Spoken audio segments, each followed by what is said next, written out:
substance and chart a way forward for us as a movement on how we should give effect to the resolution that was adopted by the 54th National Conference. That resolution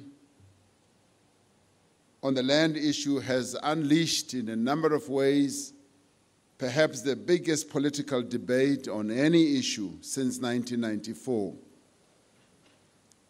Wherever you go, there is an opinion being expressed on the land issue by all manner of people.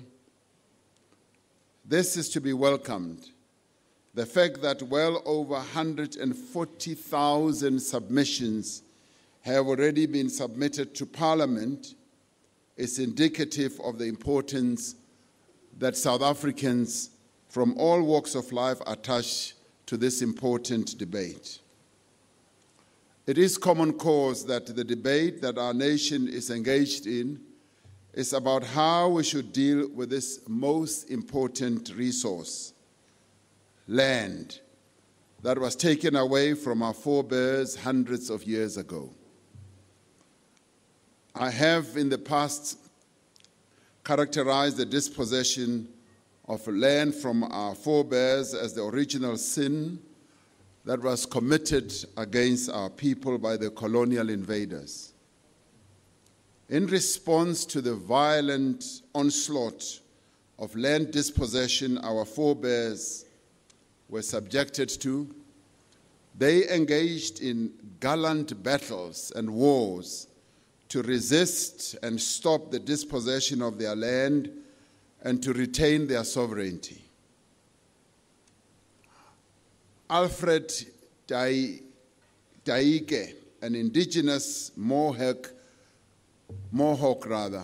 Canadian, who's also an activist and an educator, who is based at Cornell University, describes this historical challenge that people who have been dispossessed of their land and have had to go through more aptly when he says, for many generations, we indigenous people have been in a life and death struggle for survival, for respect of our humanity, restoration of our nationhood, and recognition of our rights. This whole time, he continues, a constant surge of ancestral memory running through our veins has empowered and enlivened us and given us the gifts of tenacity, anger, patience, and love, so that the people may continue and so that the generations that are yet to rise from the earth may know themselves as the real people of their land. The voices of our ancestors continue to call out to us, telling us that it is all about the land, always has been and always will be. Get it back, go back to it. He continues, we have fought for the land and for our connection to it. For 500 years, it is this struggle to restore the living relationship between our ancestors, our land, and ourselves that has defined us as indigenous people, and it is this struggle that has ensured our survival in the face of ignorance and violence. Now that we have proven that we will not accept annihilation, we found ourselves in an era of reconciliation. Close quotes. We are meeting here today to fulfill an undertaking that the founders of our movement made over a century ago. It is an undertaking that is underpinned by the constant surge of our ancestral memory that continues to run through our veins and continues to empower and enliven us and gives us the gifts of tenacity, of anger, patience, and determination. From its formation, the African National Congress has fought for the return of the land to its rightful people. It has fought for the wealth of the country to be shared, for the rights of all its people to be equally and universally respected. We are meeting here to give effect to the demand that was articulated by our forebears when they drafted the Freedom Charter in 1955, that the land shall be shared amongst those who work it. We are, through our presence here, giving dedicated attention to this fundamental task because the resolution of the land question in South Africa is central to the achievement of a national democratic society. This task we are involved in was so aptly described by David Pilling when he wrote recently in the Financial Times of London that by addressing the land question, we are in effect yielding to the inevitability of history. Without the redistribution of land, we will not be able to build a united South Africa. Without the recognition of the property rights of all our people, we will not overcome inequality. Without giving the poor the means to productively work and farm the land, we will not be able to defeat poverty. By addressing the land question, we are engaged in an effort to undo a grave historical injustice. There is a strong moral imperative that drives this effort. There is also a strong political imperative which is rooted in the formation of the ANC, which extends through successive electoral mandates and which most recently finds expression in the resolutions of the 54th National Conference. There is a clear social imperative to the issue of land. To our people, and indeed to all people, land is about dignity, land is about identity, and land is also about security. It is intimately linked to the preservation of culture and heritage. It is essentially a bridge between the past, the present, and the future. We are engaged in this effort also to heal the wounds of the past.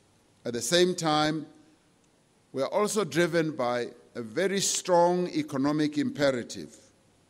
For all its historical, social, and political meaning, land is fundamentally an economic resource.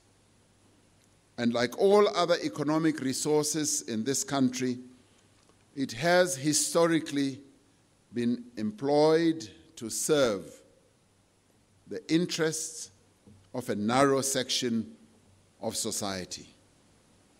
From the days of colonial conquest, the South African economy has been designed to underperform. The country's assets, its land, its minerals, its human resources, its enterprises have been owned, controlled, and managed in a way that has always prevented the extraction of their full potential and their full value. For as long as ownership, control, and management are concentrated in the hands of a few and serve the interests of a few, South Africa will not be able to realize the potential of its economic assets. By restricting the ownership of land to the white and the wealthy and by excluding the black and poor majority, the apartheid regime ensured that the country's most valuable economic resources would be severely underutilized.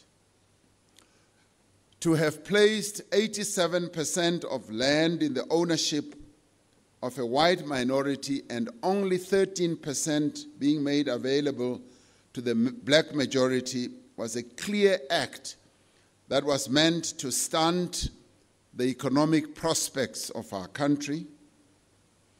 Perhaps Asemoglu, Gelb, and Robinson describe much more clearly when they say, for a century, South African society was based on an economic and political model where whites structured institutions in order to repress blacks and extract resources from them. In the process, they created probably the most unequal society in the world.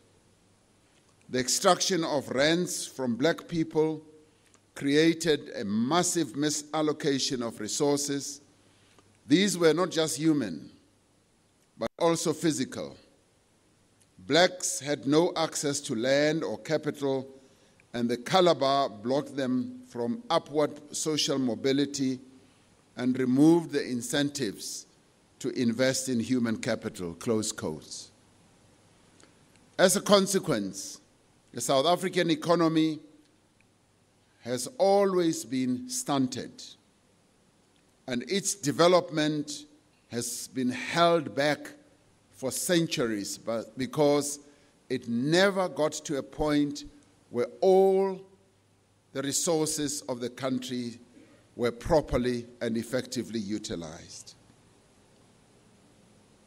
A central part of our historic responsibility here is to unlock the economic and social potential of this vital national resource. When you return land to those who were forcibly dispossessed of their land, you unlock its economic value. This will give practical effect to what the African National Congress has committed itself to effect radical socio-economic transformation in our country. When you secure rights of labor tenants to the land which they have occupied for generations and generations, you unlock their economic power and the land's economic value. When you provide support, training, and finance to emerging farmers, you unlock the economic value of that land. When you allocate land close to urban centers for housing for the poor, and when you provide our people with serviced sites and the title deeds to their homes, you unlock the economic value of that land. Yesterday was a most historic day on the East Rand as we launched the Tumamina campaign and had the provincial government of Gauteng issuing out title deeds to a number of our people to houses that they have occupied for long without even having a single shred of paper that attests to their ownership of those houses.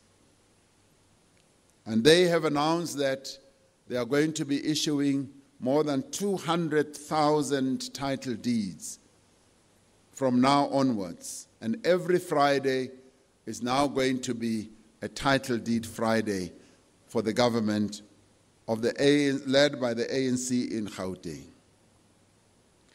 The Premier also announced that they are now going to unlock large pockets of land that are not utilized and service them. They are going to appropriate those large portions of land, make them available to our people, service the sites, and speed up the process in a program they call Speeding Up the Expropriation of Land so that our people can get sites either to build their own houses and to have housing built on it within the close environment area of the cities. As one does so, you also unlock the economic potential of all our people. The derivative that will flow from this will be increased investment, job creation, and in the end, economic growth. This workshop has been convened as a consequence of the resolution, as we said earlier, of the 54th conference in December to pursue with greater determination our program of land reform and rural development. At that conference, we took the historic decision that expropriation of land without compensation should be among the key mechanisms available to the government to give effect to land reform and redistribution. This workshop needs to provide direction on how we use this mechanism most effectively to advance land reform, promote agricultural production, reduce poverty, create employment, and enhance food security. This requires a critical appraisal of our land reform program to date. It requires that we reflect critically and perhaps very honestly on the impact of the transformative legislation that we have enacted and the progressive programs that we have implemented over the past 24 years. We must measure the progress we have made against the tasks we set ourselves in the Ready to Govern document when we said our policies must provide access to land both as a productive resource and to ensure that all our citizens have a secure place to live. The crippling impact of past policies demands the urgent implementation of a national program of land reform and redistribution. At the same time, we must take account of the need to maintain food supplies and to provide equitable and orderly procedures so as to ensure that the transition is as smooth as possible, close quotes. That is what we said ahead of the breakthrough that we achieved on the 27th of April in 1994, as the ANC was readying itself to get into government and lead government. The report of the high-level panel, which was chaired by Comrade Kgalema Motlanthe at the instance of Parliament, has done impressive work in identifying some of the key challenges in the implementation of our policies. It is critical that we attend to the problems that the panel has identified and that have emerged from the deliberations at our 54th National Conference. Comrade Kgalema will be outlining in some depth some of their findings when he speaks later. We need to acknowledge that the lack of progress in land reform can be attributed to a great extent to weaknesses in the institutions responsible for effecting our policies. Also to inconsistencies in legislation, including misguided interventions, and also to a misallocation of resources. In its report, the high-level panel refers, for example, to a total systems failure that has prevented effective implementation of legislation to protect the rights of farm dwellers. This workshop must discuss if that characterization is correct, and if it is, what we are going to do about it. we need to pay attention to other challenges as well, such as corruption and mismanagement, dysfunctional community property associations, the ongoing evictions of labor tenants, and the inadequacy of support to beneficiaries of land redistribution. Our responsibility is to ensure that we have a comprehensive, coherent, and sustainable program for land reform. We should also have a clear agrarian reform and spatial reform program to address the inequalities that still exist. It means that we need to explore all options for meaningful restitution, redistribution, and tenure reform. In the end, comrades, we will find as we work our way through all the initiatives that have been embarked upon on land reform that there is no one single solution to the land question. It requires a range of interventions, addressing a diversity of needs across a wide range of circumstances, yet all of them are held together by an overarching framework for land reform. We need to study also the experiences of other countries that have used land reform effectively to address poverty and inequality.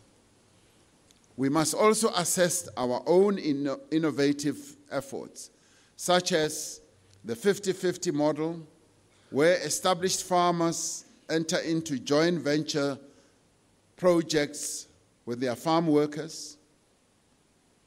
We must also explore the approach suggested by some large landowners, such as the forestry, mining companies, that have said that they would be willing to give away land if agreements can be reached on the extraction and utilization of resources that they utilize for their production processes. Critically, we must give attention to the support that needs to be provided to beneficiaries of land redistribution.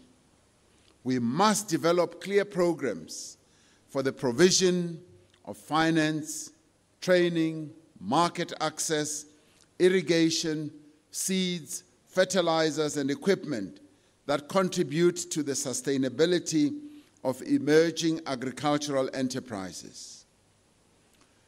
The decision of the 54th Conference to use expropriation without compensation as a mechanism for land reform has ignited a vibrant and exciting debate within society. As we have said before, this debate presents an opportunity for a new, reinvigorated drive for meaningful and sustainable land reform. It is also an opportunity to assert the transformational intent of our Constitution and to recognize that the property clause in the Bill of Rights of our Constitution is in the end a mandate for radical transformation. As we said in the National Assembly 2 months ago, the property clause was never constructed for the purpose of retaining existing property relations.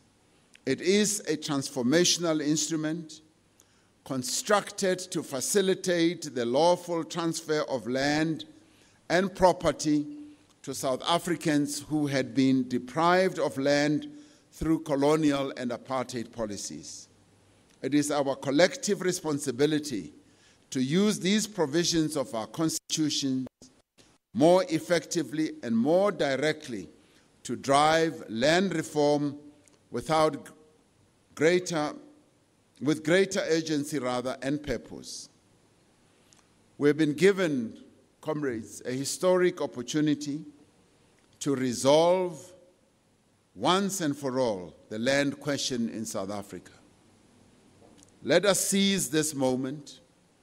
Let us shoulder this responsibility Let us work together to ensure that within the space of a generation, we will be able to declare, as Sol Plaatje hoped, that the South African native should no longer and never will be a pariah in the land of their birth. And perhaps Alfred Taike of Canada, his poignant statement puts it well. The voices of our ancestors still call out to us, and their wisdom still flows through our veins. We just need to start listening to them. It's all about the land, close quotes. And it is at this workshop that we should heed the voices of our ancestors. This is what this workshop presents to us. Thank you very much.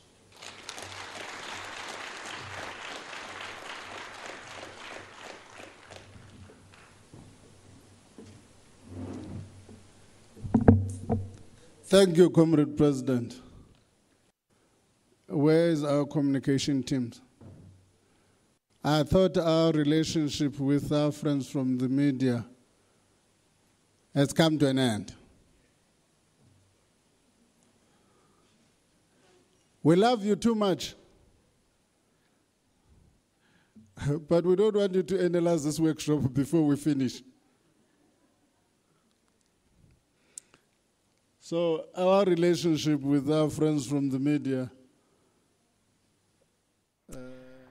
Live visual straight from Boksburg at the ANC's Land Summit that will run for this weekend. And ANC President Cyril Ramaphosa saying that this is a very important and sensitive matter, a debate that needs to happen in order to address our past misjustices and heal those wounds so that the people of our country can also feel that justice for their ancestors has been achieved. He said it's very important for the land to be shared equally among those who work it. The land question is very essential to building a united and democratic society. Until the poor have been given the means to work and farm the land, we will not be able to eradicate poverty. Well, this summit, he said, is to undo a grave historical injustice, to seek amicable solutions around land, because land is about dignity, security, and a bridge between the past, the present, as well as the future.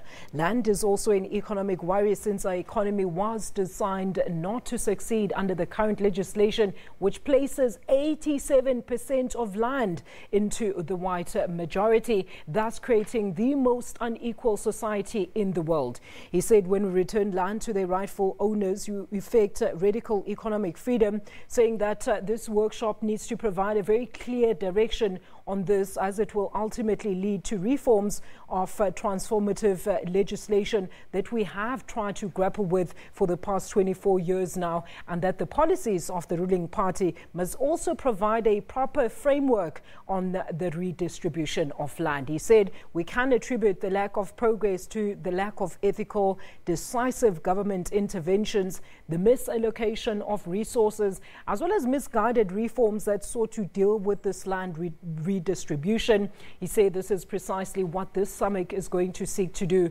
making sure that all diverse needs as well as concerns are heard, as this will require a multitude of solutions and voices, so it can also lead to a smooth transition that won't affect our food security as well as our global economic output. With that, let's take a break.